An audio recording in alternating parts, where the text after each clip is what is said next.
He'd only lived in that house for a week when the first knock came. It was the kind of place that felt safe because it was quiet.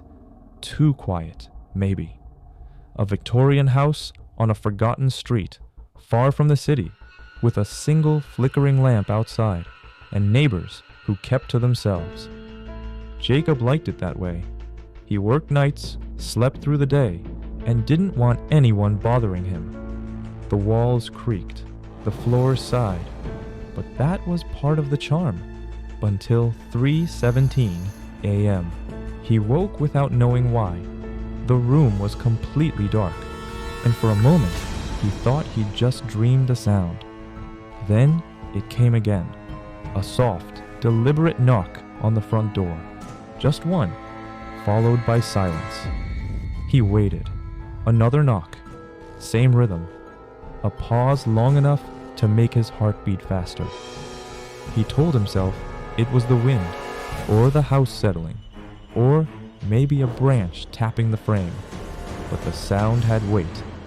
Someone, or something, was there. He sat up, listening so hard he could hear his pulse. The old clock in the living room ticked loud enough to cut the air. He stayed in bed until 3:21, then finally got up, grabbed his phone, and went down the hallway. The house felt heavier than before.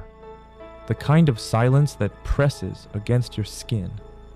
When he reached the door, everything stopped. No wind, no sound, just him. He looked through the peephole. Nothing. No one standing there. He opened the door a few inches and peeked out. The street lamp outside flickered once, then went out completely. He shut the door, locked every bolt, and told himself it was fine. But sleep didn't come back that night. The next day, he couldn't stop thinking about it. He set up his phone camera facing the door before going to bed, just in case. He lay awake until past 3, eyes fixed on the red light of the recording. At 3:17, right on time, the knocks came again. 1. Pause. 1. He froze. He waited until it stopped, then checked the camera. The sound was there, clear and sharp, but the lens showed nothing, just darkness, flat and perfect. The third night, he decided to be ready. He sat near the door with his flashlight and phone. 3:15 passed, 3:16, then 3:17. No knock. He exhaled in relief. Too soon. A faint scratching started just below the handle, like nails brushing old paint. He leaned forward, flashlight trembling slightly in his hand. "Who's there?" Nothing. In the morning, when sunlight finally filled the hallway, he saw marks.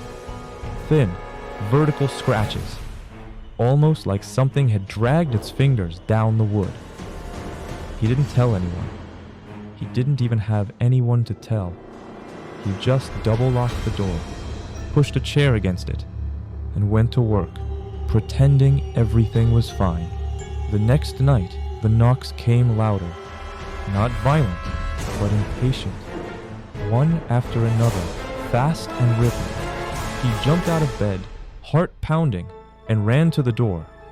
When he looked through the peephole, the world on the other side looked wrong. Darker, thicker, like fog had filled the air, even though it was a clear night. Then from somewhere across the street, another door slammed shut, hard enough to echo. He waited for morning again. By the 5th night, he was unraveling. He set up 2 cameras, one pointed at the door from outside, and another in the hallway inside. He checked the angles twice, trying to feel in control. The knock started exactly on time. He froze, letting the cameras run. It stopped after a few seconds. He replayed the footage. The exterior camera showed nothing, just an empty porch, perfectly still. But the interior one caught something else, a figure. It was tall, thin, standing halfway down the hall, facing the door. the head tilted slightly to one side, like it was listening. The moment the knock ended, the figure stepped backward into the shadows and disappeared. He watched that footage over and over, frame by frame. The figure's outline was human, but wrong. Too still, too tall. He checked the timestamps. The outside camera had no gap, no glitch. Whatever he'd seen hadn't opened the door. It had been inside. He moved his bed to another room. The following night, he sprinkled talcum powder around the entryway to catch footprints. He taped paper over the cracks where the light came through. He barely breathed, waiting for 3:17. When it came, the knocks were softer, almost polite. Then came a new sound, scraping, low and steady, running along the wall beside the door. He turned on the hallway light. Nothing there. But the powder was disturbed, smudged, like something had been dragged slowly through it. He stepped closer, his hand trembling on the doorknob. Then he heard it, his name. Jacob, whispered, close enough to feel the breath. He staggered back, locked himself in his room, and didn't come out until dawn. He thought about leaving, but part of him wanted proof, needed it. So he stayed one more night. He didn't bother with the cameras this time. He just set his phone to record audio and waited. 3:17. Knock, knock. Then a pause. Then the voice again. Quieter now. Jacob, let me in. He held his breath. The air felt wrong, heavy and cold, as if someone was standing right behind him. He didn't move, didn't answer. After a while, it stopped. He laughed quietly to himself, half delirious, half relieved. Maybe he'd finally imagined it. Maybe it was all in his head. The next night, he tried to convince himself not to care. He turned on some music, left the lights dim, and lay down. But when 3:17 came, the handle on the front door began to move, slowly, left, right, up, down, the sound of metal scraping against metal. He froze. Then the handle stopped moving and started turning. The latch clicked once.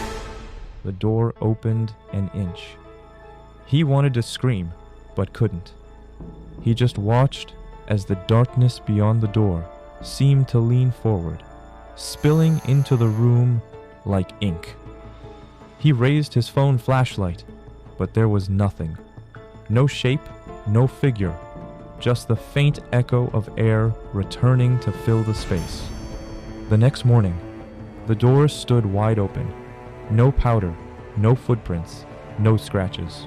Nothing left to prove anything had happened. He left that afternoon. He didn't take most of his things. Only his phone, his wallet, and the car keys. Weeks later, curiosity made him check the neighborhood online. The house 2 doors down was listed as vacant due to unresolved incident. The listing photos showed the same hallway, the same front door, and faintly visible in the corner, what looked like a tall shadow leaning near the wall.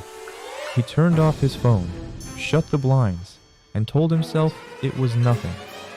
But sometimes, when he's half asleep and the world goes still, he swears he hears it again. That same rhythm, that same voice, calling softly through the dark. Jacob.